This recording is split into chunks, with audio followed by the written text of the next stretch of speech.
The U.S. is firmly in the war. Comic books are supporting patriotic causes and wanting us to buy war bonds, and another patriotic hero comes along with 3 keys. Where do they measure up in the top books on the CGC census for 1942? Stay tuned to that from this video from Bronzeville Comics.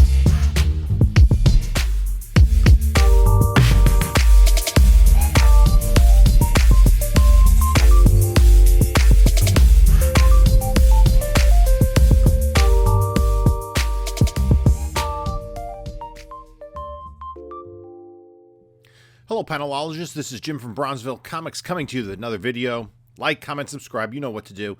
Description has links to my Instagram, my whatnot, my eBay store, my email, all those good things. What I've been doing is every week we've been having a new entry into this series of the top comic books by CGC census data for each year. We've been working our way up through the Platinum Age into the beginning of the Golden Age, and this week we're going to do 1942. And we're going to see which books top the census. We're looking at counts for CGC Blue labels, but we will also make note of restored books as well. So let's take a look at the list. We're going to talk about the top 10 and then some other major keys and where they rank as honorable mentions. So let's get started. Let's look at the top 10 list, and we're going to start at number 10. Now, there's not a lot of difference from 1940 to 1941 to 1942 in terms of the books that made the top 10. So there shouldn't be a big surprise, but it's going to be interesting to see how some other major keys compare. And it was about 130 some odd books to make the top 10 list for both 1940 and 41. Here for 1942, 174 copies to make the top 10. And coming in at 10th place is Batman number 8, this Infinity cover by Fred Ray and Jerry Robinson.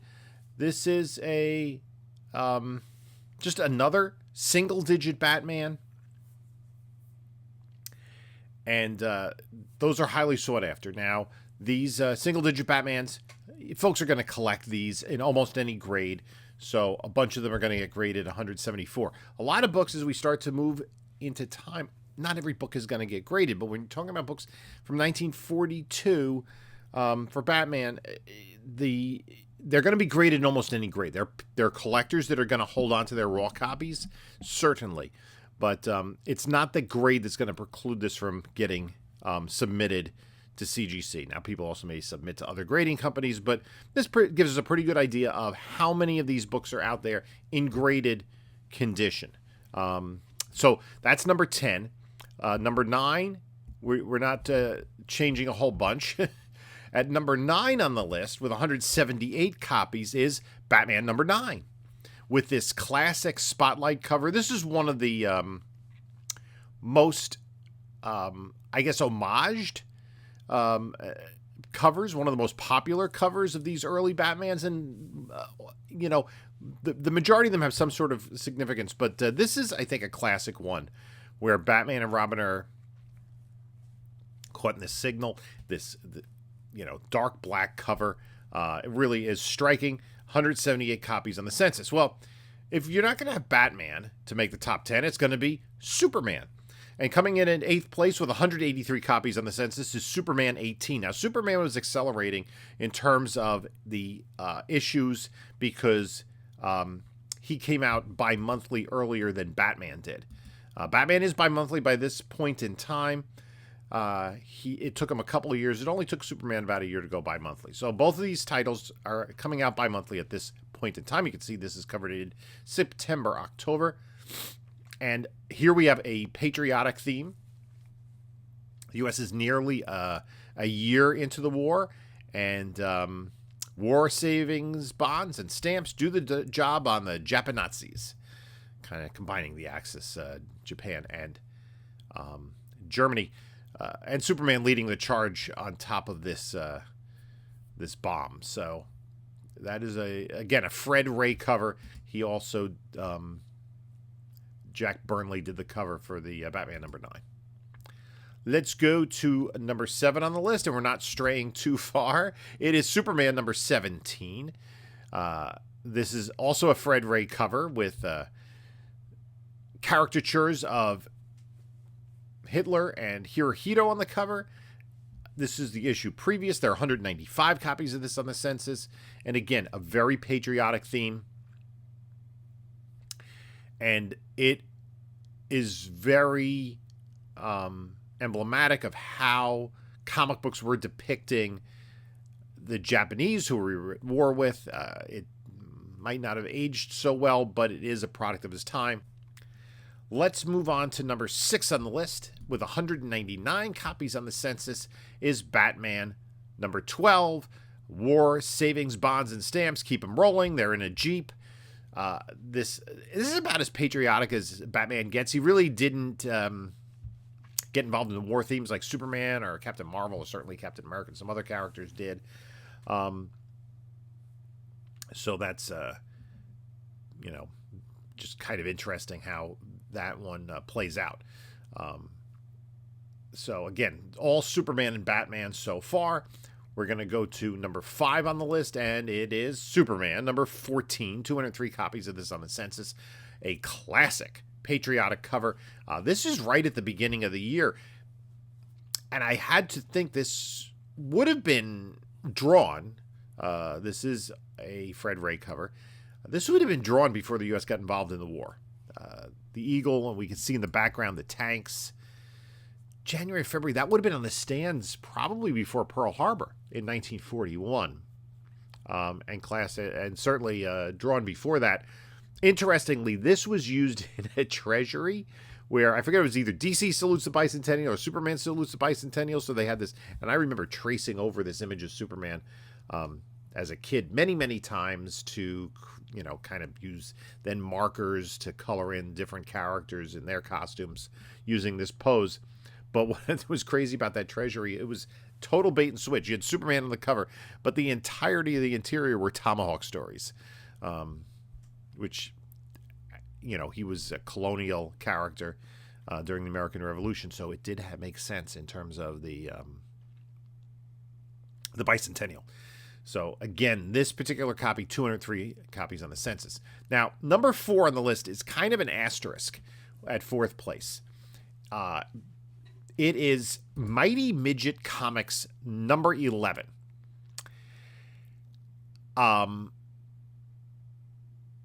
There are several different versions of this.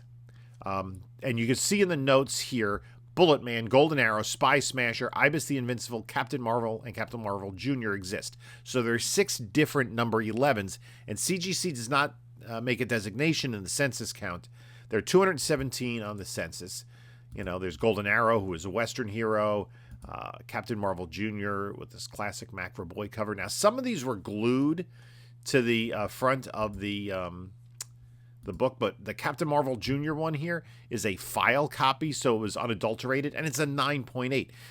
It's kind of crazy. There are 217 copies on the Census, 11 9/8s, 36 9/6s, 33 9/4s, 32 9/2s. For a book from 1942, and I think these, I don't know if they were all file copies, but certainly they were not glued to the front of other books. So a lot of these exist in very high grade, and when you put all 6 different covers for Marvel Mighty Midget Comics number 11 together, there are 217 blue labels in the Census. To number 3 on the list, and it is Batman number 10, 219 copies on the Census. This is a Jerry Robinson cover. This one's a little more kitschy than some of the others, and I think for Batman, Superman, certainly in World's Finest, they go from kitschy, campy stuff to more serious ones, which are the ones that are more highly collectible, I think. But still, Batman number 10, early issue, 219 copies on the Census. At number 2, with 220 copies on the Census, this more serious in tone, and this is also a Jerry Robinson cover, Batman number 13, 220 copies on the Census, Batman and Robin parachuting. This would be definitely a World War II patriotic cover. And number 1 on the Census is copy of Batman number 11. This is a classic one, and this is the only one on the list with Joker on the cover. Classic Joker cover, and a lot of these contain ads for other books, but this is this classic Joker playing card cover by Fred Ray. 237 copies on the Census. I have seen this in person, actually, and I want it. I want a copy of Batman number 11. So, again, much like 1940 and 41, 9 of the top 10 are either Superman or Batman. But there are a lot of other books to talk about, first appearances and what have you, and let's talk about that. So it was 174 to make the top 10 on the Census. Just missing that is a big key. A beautiful cover, and that is Captain Marvel Adventures number 18. 168 on the Census, so it was number 11 on the list, just 6 copies below Batman number 8, which is 10th. And this is the first appearance and origin of Mary Marvel with this beautiful C.C. Beck painted cover, which is a little bit unique at the time. I think maybe because Fawcett was saying, this is really an event. We're introducing this new character. Mary Marvel had her. Got a feature in WoW Comics, had her own title for a while, and it survives to the current age. I mean, she was portrayed in both the Shazam films. So, a character that has stayed around because DC did purchase Fawcett. Now, you're talking about female characters that debuted in 1942. Well, let's talk about the book next on the list. All-Star Comics number 8, the first appearance of Wonder Woman. She's not on the cover, and there is no mention of her. We see Starman and Dr. Midnight, who are being inducted into the Justice Society in this issue. They get the cover. It's the first cover appearance of Dr. Midnight. And there are 150 copies of this on the Census. Puts it 13th on the list. That's Blue Label. There are another 53 restored. If you add those two together, it would have been 5th on the list. So this is a book that does exist. And there are 3 Wonder Woman keys, which kind of makes the demand for them split. This is the first appearance, but she's not on the cover, and it's really a preview story that she's in. So, a wonderful book, and it has dual collectability because there are plenty of people that are trying to put together the All-Star Comics run. This is, if you're, hardcore DC Golden Age collector, you're going to want to put together an All-Star Comics run. So, again, 150 Blue Label plus 53 Purple Label on the Census. If we go to the next spot on the list, we're changing gears a little bit. This is 4-Color Comics number 9. Donald Duck finds Pirate Gold, a new, complete Walt Disney adventure story. This is the first Donald Duck story by Carl Barks. Classic Carl Barks, or classic Donald Duck artist who really changed the narrative for Donald and giving him more adventure stories rather than just humor stories. And Barks, one of the most respected comic book artists of all time, really, pretty much solely for his work with Donald Duck. There are 140 copies of this on the Census. Next key we're going to look at is 17th on the list, and there are 135 copies of this on the Census, and that's Wonder Woman number 1. Her first self-titled issue. These things came in, rapid succession because All-Star Comics is right at the end of 41 into 42. It's like December, cover date December 41, January 42, so it gets put in 1942 for these purposes. And by the summer, she had her own series, and that moved pretty quickly. She was only the 5th character in DC to get their own series after Superman, Batman, All Flash, and Green Lantern. This cover by H.G. Peter. He did the art with William Moulton Marston doing the stories, which they were the creative team on Wonder Woman for several years at the beginning of her career and really established the mythos. 135 copies on the Census, Blue Label, plus another 58 restored. If you put those together, that would be put her 8th on the list. Put this comic 8th on the list. So a big key that is,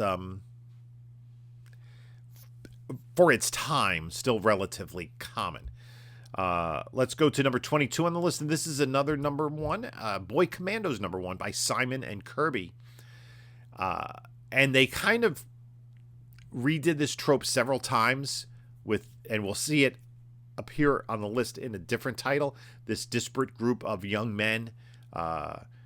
They did it in Boys Ranch. They did it here.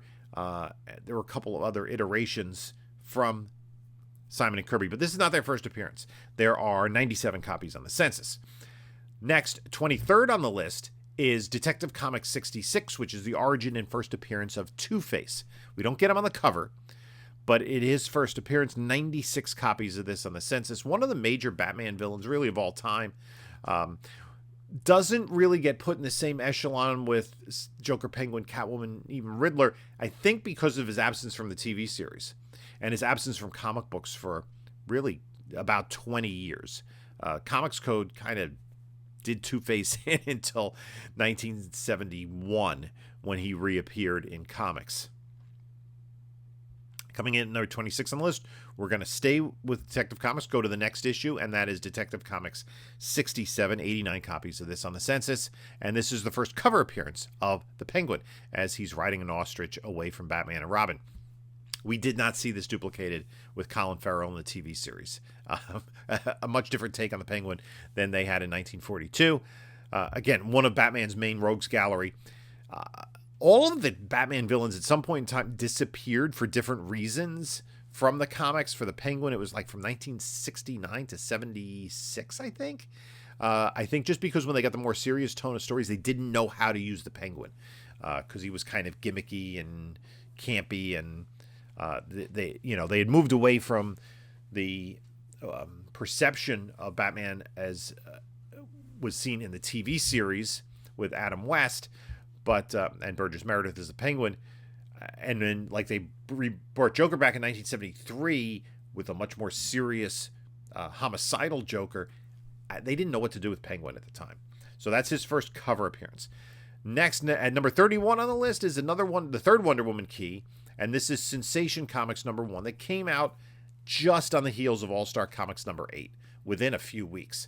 First cover appearance of Wonder Woman. This is also the first appearance of Mr. Terrific and Wildcat. Although Mr. Terrific isn't listed in the notes.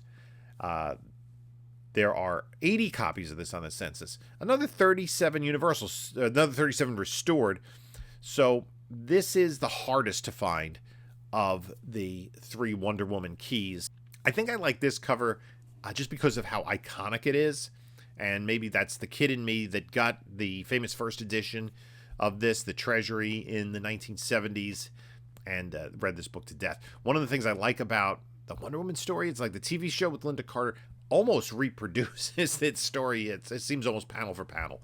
Not exactly, but a lot of the elements that we see here and in some of her other early issues that fleshed out her origin were included in the TV series.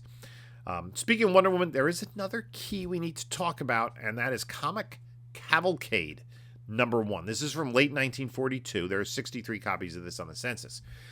So DC Comics, as we know it today, wasn't DC Comics back then. It was National Publications and All American Comics, which they kind of worked together to cross-promote their titles. So National Comics, Batman, that had detective and action. They had the big stars. They had Superman and Batman. And I think they also had Adventure Comics. All American had Flash, All American, Sensation. So they had as their three main characters, Wonder Woman, Flash, and Green Lantern. And there came a point in time where there was a schism with All Star Comics, and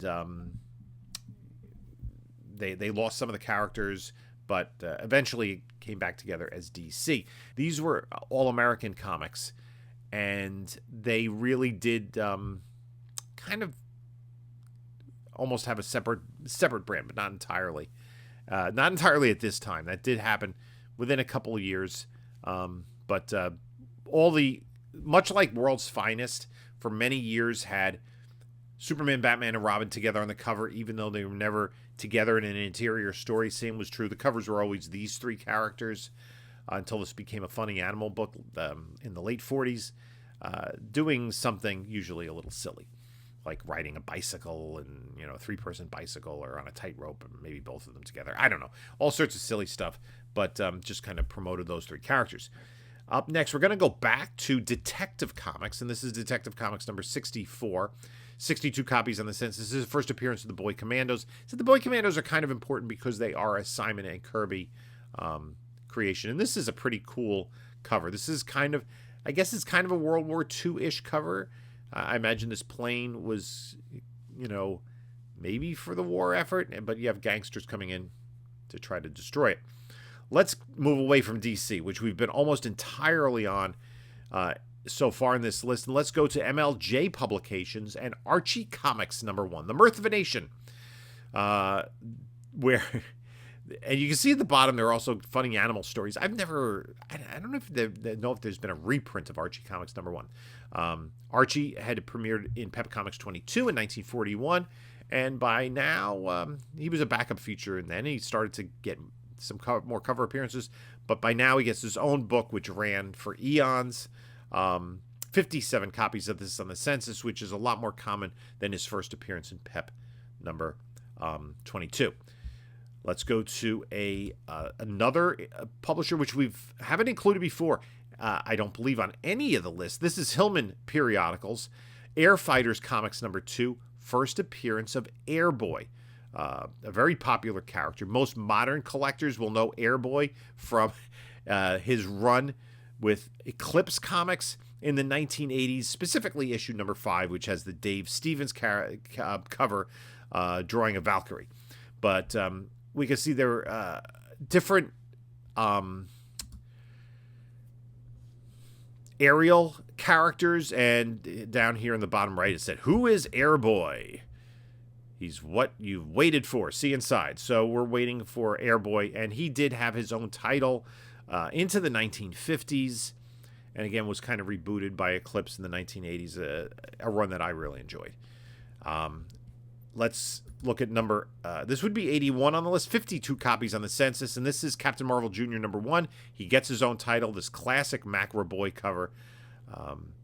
One of the things that a lot of people don't realize about Captain Marvel Jr., Elvis Presley, his favorite comic book character was Captain Marvel Jr. That was featured in the Elvis film, and some of his look in the latter, I guess the second part of his career, the jumpsuits with the short cape were based on Captain Marvel Jr. And I also believe at Graceland there is a copy of a Captain Marvel Jr. comic on the desk in the recreation of his childhood room.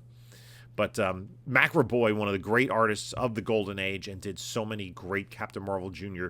covers, especially early in the run.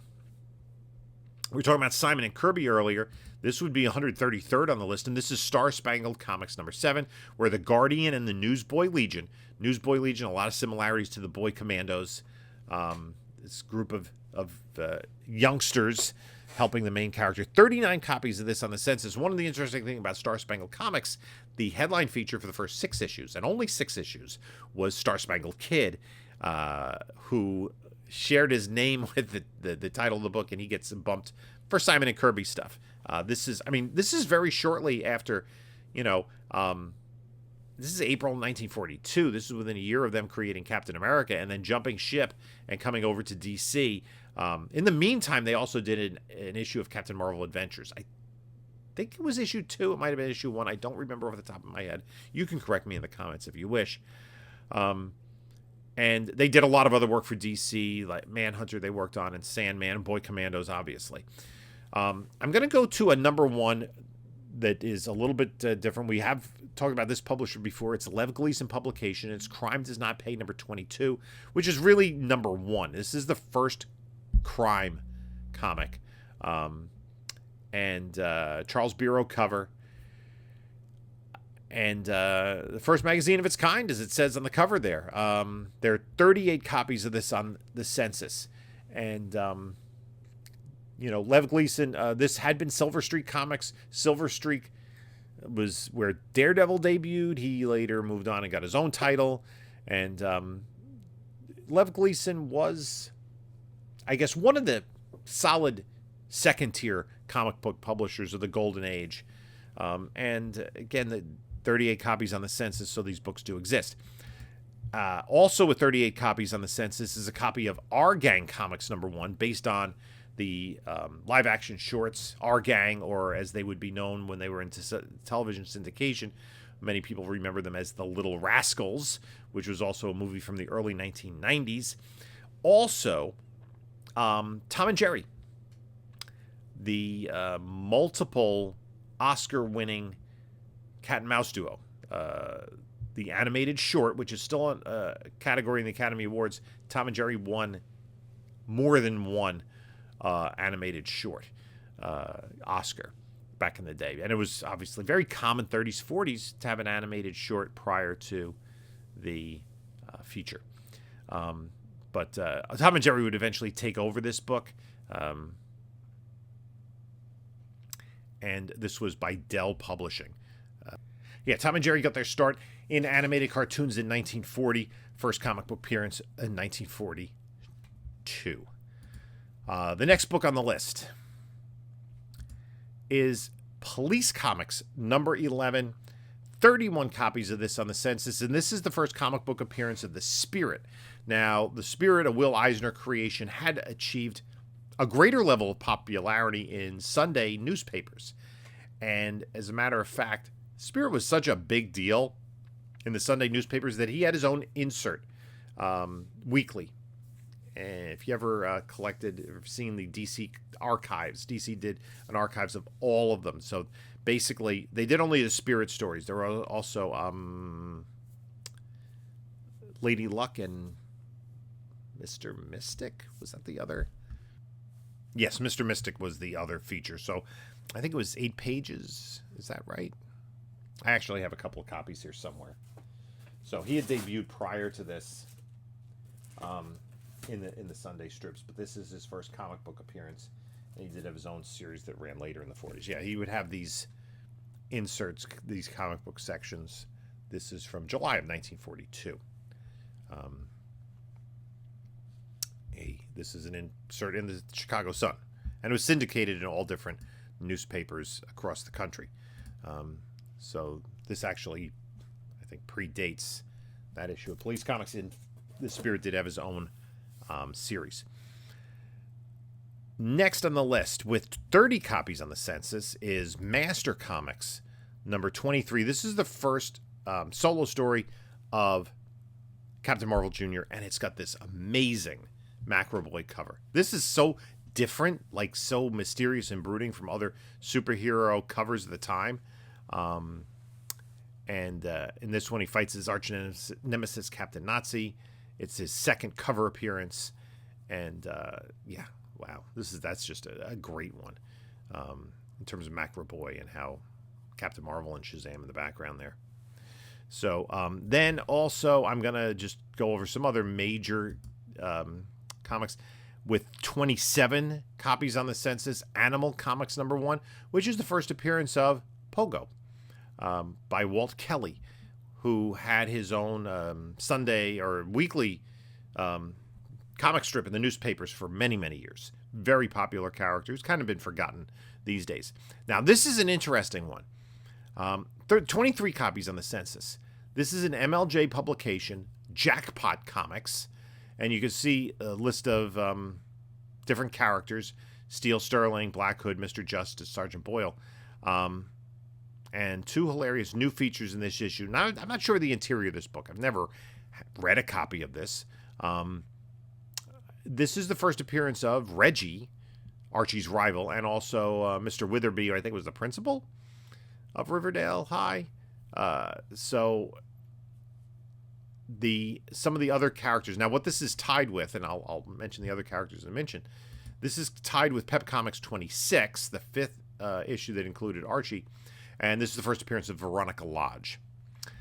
Along with Archie, Jughead and Betty debuted in Pep Comics 22, but it took a few more issues for Veronica to come along and give Archie, another option, or Betty a romantic rival in terms of how you want to look at it. And these are characters that, are really ensconced in American popular culture, and Betty and Veronica had their own comic and comics over the years. I have two more books on the list. One, and this is a little awkward one. This has 18 copies on the Census, and it is Funnies number 1. No, I'm sorry, Funnies number 64. This is the final issue of the series. This is the first comic book appearance of Woody Woodpecker. Much like the Tom and Jerry, he debuted in an animation in 1940, and late in 1940, and he gets his first comic book appearance in 1942 here. You can see on the right is Little 8-Ball. All the way on the right. So each of the characters gets their own. You got Oswald the Rabbit, we got Andy Panda, and Lil 8-Ball. 18 copies of the first Woody Woodpecker on the list. And then let's go to this book, and this is the first appearance of Kid Eternity in Hit Comics number 25. Also a Macro Boy cover. 17 copies of this on the Census.